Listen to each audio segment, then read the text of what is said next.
Hello everyone and welcome back to my channel. My name is Bree Buonomo. And today I'm going to be doing my September wrap up. September was a very fulfilling, busy, pretty good month, I would say. And I do have quite a bit of books to talk about and some writing and personal things. So we don't want to dilly-dally too much and make this longer than 15 minutes because I tend to do that all the time and I've been getting better. So let's keep it on track. And if you're new here, this is a video where I talk about the books I read, the things I wrote, and some personal life tidbits in case you are interested in my life beyond what I share in my vlogs. And as always, I am going to start first with the books I read. So in the month of September, I read 6 books to completion, even though I started a few others and they're almost done. I didn't quite get them.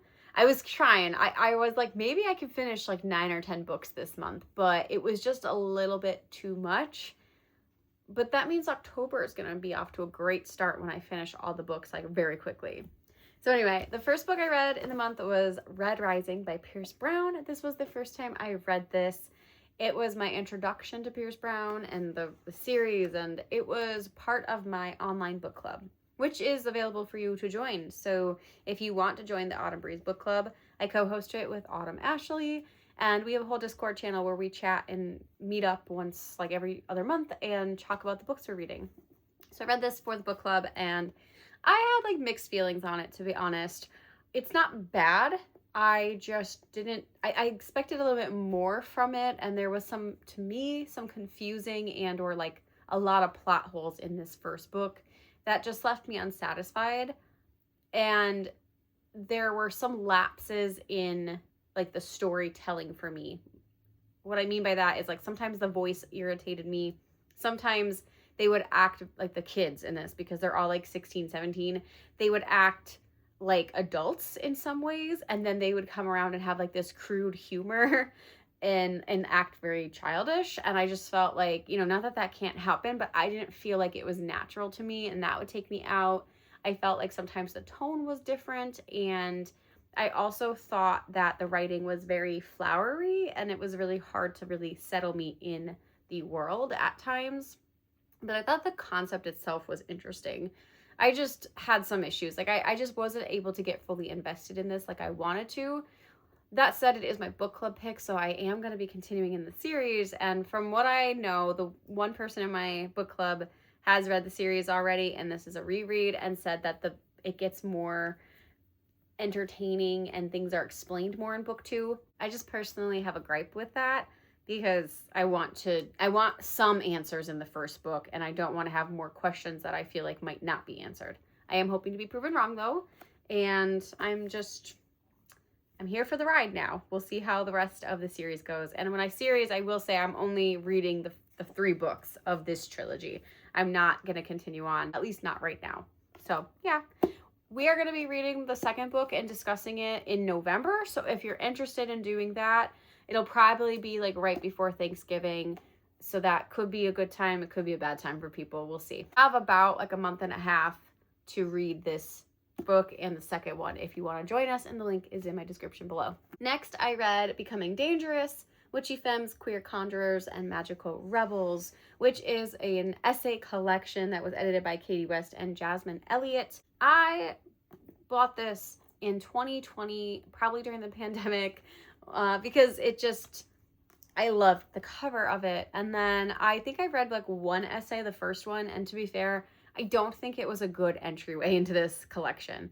It wasn't the strongest in my opinion, and it felt very disjointed from the rest of the collection. So I read the first essay and then like didn't pick it up for 5 years. So yeah, it took me a while to get back to this, but when I started doing my reading like 10 pages or reading a chapter every morning that I started during my 75 hard, I kept going with it. And so I was reading an essay every morning in the beginning of September, and I got through this book. And overall, I think it was a pretty good collection. There are some essays in here that were so good. I really resonated with them. I thought there was a really great way of like capturing the lyricism while also sharing like an actual personal life event. There were other ones that were just not for me, either the way that they were written or just the fact that they felt disjointed from this collection. Some of them hit, some of them missed, and that is what happens when you are reading a collection of things, poems, essays, short stories.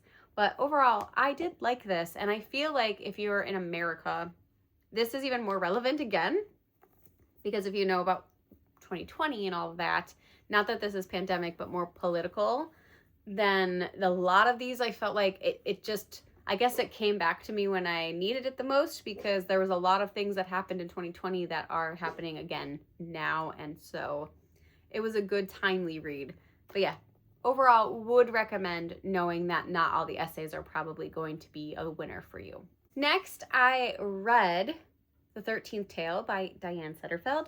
This is a reread for me. I read this for the first time in my Gothic literature class in 2010, my first literature class that I took at college. I ended up in this class on accident because I needed some kind of filler class, and I took it and I loved it. And I remember giving this a 5-star when I read it. It was a relatively unique premise at the time. It was a Gothic book. It had like you were following like a storyteller telling the story to somebody else who's narrating this book. So like books inside books. It was a very cool concept. I feel like I've since read other books like this one, and as such, the reread experience was fine. I don't hate it. I did enjoy it still, and there were some things that I kind of forgot along the way, but overall, as I was reading this, I did remember the story and where it was going, so I wasn't as surprised reading it the second time, but it's very well written. It's a good time. If you haven't read this book, I would recommend it. I feel like it's at this point like a modern classic, and a lot of people have read it. So that was my in-person book club pick, and I didn't go to the meeting, but I at least got to reread it and said I did. Then I finally finished Bury Our Bones in the Midnight Soil by V.E. Schwab. I did love this. Okay, I'm a basic bitch. Whatever. What can I say? I loved it. I really just think V.E. Schwab's prose and lyricism in her writing is just so good. It's just so good. And it keeps me going. I'm just eating it up. And if you love the vibes of that and you like the vibes of Addie LaRue, I think this is going to be a book you will love. It is about 3 women vampires who are all sapphic in nature, and their kind of journey to how they all end up meeting and impacting each other's lives. But it's a very like character driven story. Like you are just really following the lives of these women and how it's affected by various things, stations and wealth and time period and all this stuff. And so yeah, I really did enjoy it, but I will say there are some gripes I have. Despite loving it, there was a lot of repetition, and repetition is great. It can be used very wisely and it can evoke a lot of emotions for you. I do think that in the beginning of this book, especially like the first like 200 pages, the repetition was a lot. It got excessive to the point where I was noticing how repetitive it was going to be. And now I did read this physically, so I wasn't listening at any point. And so every time it was on page, I was noticing it more and more. I think that eased up as the story kept going, but it was noticeable and it distracted me. So sometimes I feel like the prose level was a little bit too much. And I also had a hard time with Alice as a main character. So you follow 3 characters, and Alice was one of them. And I feel like hers was just the least compelling. And it's probably also the least time we spent in any character. And therefore, I thought she was a little bit rougher to read. I ended up liking where the journey went with her in the end. But I felt like she could have, because this is like a 530-page book, I felt like Alice was done an injustice in the book and like probably needed a little bit more page time, unfortunately, for the ending to really solidify. That said, I loved the book, but I do understand where people might take fault in that, because Alice is essentially like the main character, but she does not feel like the main character ever, and therefore it could be disappointing. But overall, I love this. I love it.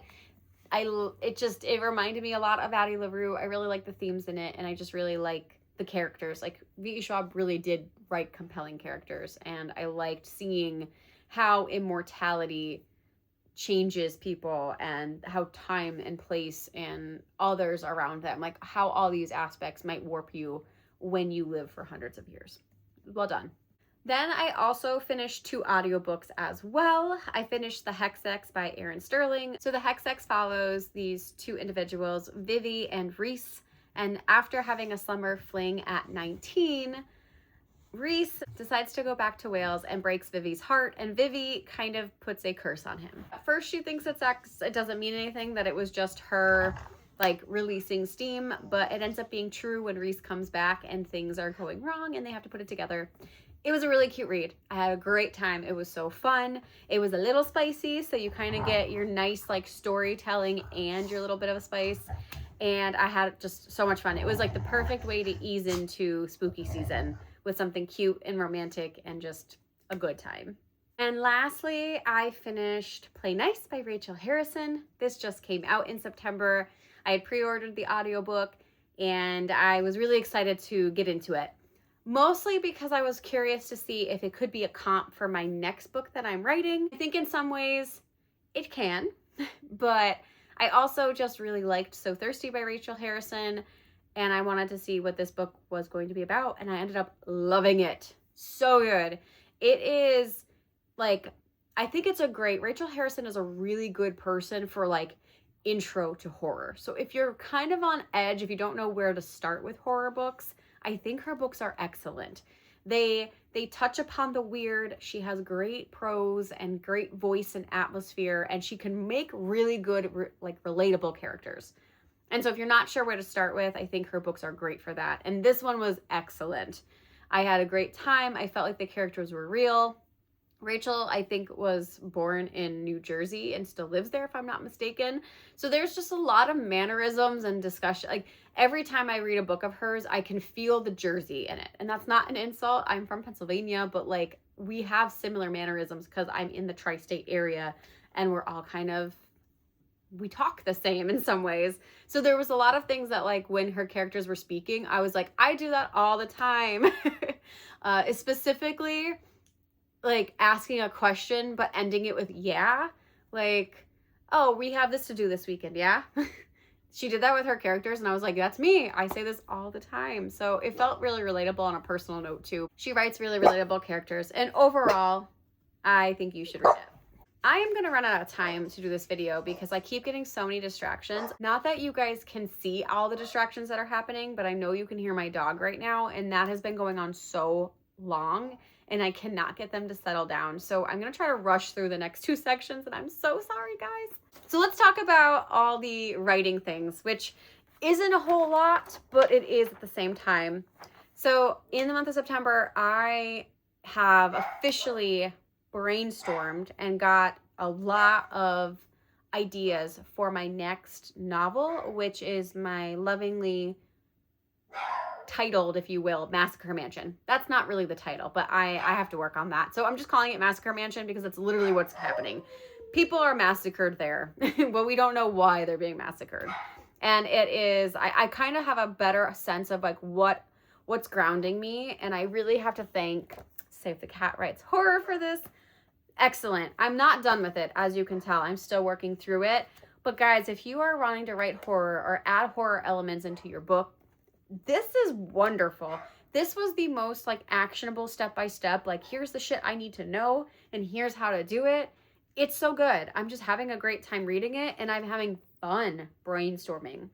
I'm about to get to like actually outlining, so I will be able to jump right into my novel pretty soon. But yeah, I've been doing great with my brain dumping, and I've kind of tailored the reality show bit, and it makes more sense now why like Nepo babies and rich people would be on set to begin with, because it's not really a reality show competition for us peasants. And I figured out the reason for that, and basically what I decided is that the basis of this reality show is that, you know, one person will survive all like the horror tasks to prove that they can be the final folk. So the director and the producer of the show are making a movie based on this mansion. Think like Amityville Horror. And, you know, it's a real life scenario. Amityville like was the real life house, but the movie was like all glamorized. But they decide to redo this mansion, and host a reality show to find like the main character of the movie. You know, they want to pluck an unknown person, even though, spoiler alert, all these people are kind of nepo babies. Like they already have an into it. And their tasks are basically like they're going to be eliminated each week through these tasks, and the last person is going to prove that they have what it takes to be the scream queen, the scream king, whatever you want to say. So that's kind of the premise of this reality show, is that they are competing essentially to be in this movie, but the movie is about the real life murders that happened in this mansion, and they're filming on location. So they're filming on a place, you know, like kind of making a profit off of a bunch of people's deaths, right? We love capitalism. And that's kind of the start of my book, is we are entering the reality show and the cameras are set up and they're like taking the B-roll of this reality show starting, and we're not like, things are gonna go wrong. So I got that settled and I'm so excited. I just love this idea so much. I'm having so much fun. So I guess you can kind of say, I mean, I'm not really quite done with my brainstorming. I'm almost there, but I'm not marking it off yet because I feel like I can't mark it off until I start writing it. But as far as writing goes, I'm starting that. There's a couple moving parts before I decide to send out my last batch of queries. I have one person looking over my query package one more time to see if there's anything I can spruce up before I send out my, like, a big batch. And I just said, heck with it, I'm gonna send it. So the querying section is still technically blank, but I'm getting there with that. And as far as everything else, I did read Play Nice. I have to mark that off still. I have been doing pretty well with posting on social media. I know which short story I think I'm going to write. It's just if I have enough time to do it and submit it. And as far as everything else goes, my research, I am currently reading my horror craft book. I am currently in the middle of my query course, and I did participate in a webinar that I got for free. That was in my last vlog if you're interested. But I didn't mark it off because I do want to do a Q&A still with a literary agency. I have a couple questions that I want to ask and see what their thoughts are, and that is coming up in October. So overall, we have been powering through. Pretty soon I'm going to be marking stuff off this checklist, and I can't wait for that. And overall, I'm feeling really rejuvenated. I was very scared going into a new novel, but I feel like I'm in a good place, and I'm ready. I'm much more ready now than I thought I was going to be. And I do think that is in part to the Save the Cat book, as well as my brainstorming sessions with my critique partners. So we're doing great. So last but not least, I'll just really briefly talk about my personal life. And yeah, I have been doing two things pretty frequently. And that is watching Smallville. We started Smallville. We are in season 2. We pretty much like watch an episode a night when we eat dinner. So it's going to take us a minute to get through it, but I've never seen it, and it is one of my husband's favorite shows.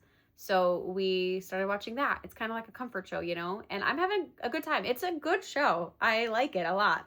So we started watching that, and otherwise I've been playing Borderlands 4. That came out in September, and it's a long game. So I've been trying to power through it so I can like stop playing, like I can finish it and then focus on writing for the winter. So any free time I have, I've been doing Borderlands 4 pretty much, but I'm having fun. To be honest, I've been doing stuff. Like I went to the Renaissance Fair, and I will post a little picture here. I ended up actually running into Mars, who is also known as Somber Honey, and I will link Mars down below. I was not expecting to see them at the Ren Fair, but I just happened to turn around while I was waiting for mac and cheese, and I was like, oh my God, that face, it looks familiar. And so we got a picture together, and that was really fun. I knew we both lived in Pennsylvania, but we have never been in the same place at the same time until now. And we didn't like hang out or anything, but it was just really cool just to say hi and be like, oh my God, this is so cool.